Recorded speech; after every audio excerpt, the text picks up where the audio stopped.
Cheers everybody, welcome back to another beer review, and in this beer review we have got a little bit of a controversial beer. I think we're off to Northern Monk and we have a can of their New England IPA Twist Edition, and it's a can of their Scaffell, named after Scaffell Pike, which is situated in the Lake District. Now, I read somewhere this week that they've had to put another brewery's name on their can, because the brewery in question actually owned the rights to the name for their beers. And the brewery is Heskett Newmarket Brewery, which is based in Cumbria, and they are like a community brewery, if you know what I mean. They're kind of owned by members of the community. I did do a beer from them a couple of 3 or 4 weeks ago, and I really enjoyed it.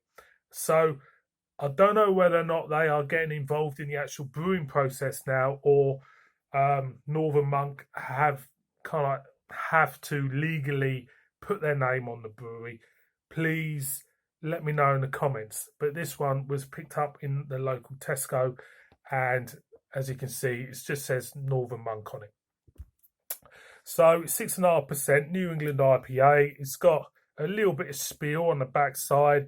They usually put a member of Northern Monk staff on the back now of most of their cans, and give you some kind of like boring statistic about them. So in this one, we've got canned in the north with Mark Stevenson. He says, "I'm an 8-ball pool hustler." Very interesting, Mark. I don't play pool. There you go.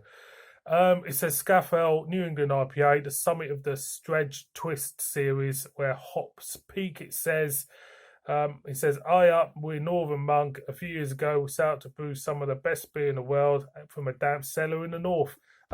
My opinion of Northern Monk, I quite like them.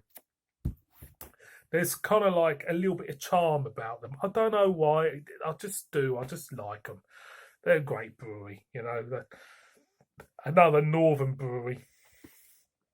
That's why this southerner had to move up north. Anyway, let's crack this open like you do and see what we get. This was £3.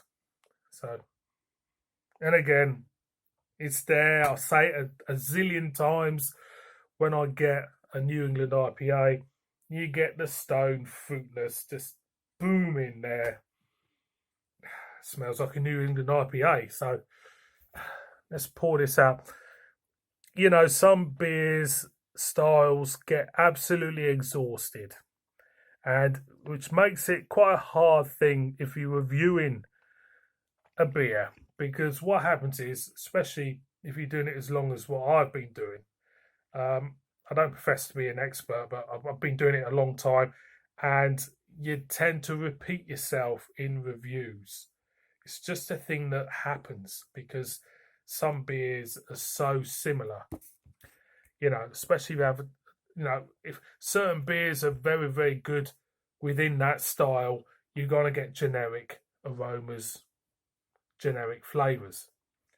So, if I repeat myself sometimes, boys and girls, I do apologize. Beer in a glass, like a light haze. Well, look at it. It's I'm not gonna describe that to you. You can just see for yourself. That's what that beer looks like. Thin in head.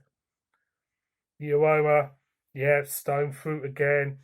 It's like, yeasty profile there, but very much stone fruits. I'm gonna go in. I think I'm gonna like it. So cheers, everybody.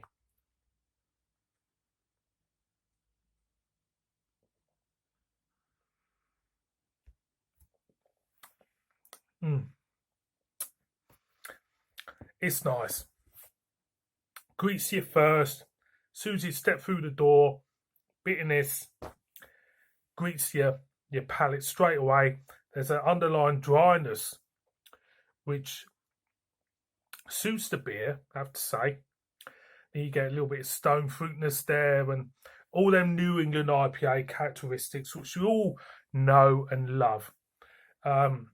it's a nice beer. It is. It's a nice beer. £3 well spent for me. Again, again.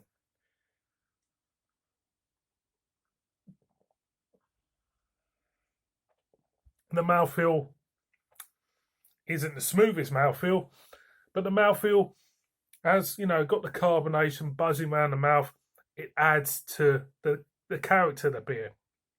I've always said this before, that, sometimes when a beer is very, very silky smooth, you're sacrificing something within the taste of the beer. I've always said that, if you got a mouthfeel which is slightly rougher, it tends to work for me more than a silky smooth beer. And, this is a great example. It's not the smoothest of mouthfeels, but it works with this beer. 6.5%. It feels less than 6.5%. There's a very light feel to this beer. It doesn't feel heavy. It doesn't feel thick. It doesn't feel rich. It doesn't feel anything like that. There is a light feel to this beer. Gives it a sessionable quality, which I would say would be ill-advised. If you know what I mean. It would be ill-advised. But all in all, boys and girls, out of the Northern Monk releases in the supermarkets this year, they have been all consistent with me. I know some people have had some dodgy ones. This is still a great, great beer. Nice flavours. Nice feel around the mouth. Slight dryness is working wonders for me in this beer. And I have to say, I highly, highly recommend it. So, boys and girls, Northern Monk, Scaffell, New England IPA. It's a good beer. It's a good beer. And on that score, thank you very much for watching this one, and see you all on my next one. Cheers.